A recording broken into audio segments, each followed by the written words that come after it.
Video, I'm going to give you the answer for this question. The question is, who replaced Tony Stark, aka Iron Man, as the CEO of Stark Industries? Well, I'll give you the answer for this question, and the correct answer for the question is Pepper Potts. So that's the answer for the question, Pepper Potts. That's the answer. Hi, thank you so much for watching this video. If you find this video is very useful, you can help this channel to grow by subscribing this channel.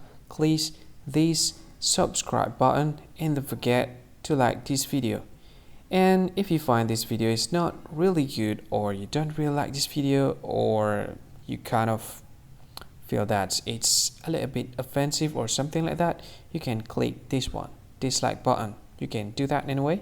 And if you want to share this video with your friend, you can share it by clicking this share button, and you can share it to any social media that you wish that is currently available at this time, like Facebook, Twitter, LinkedIn, and many others, right?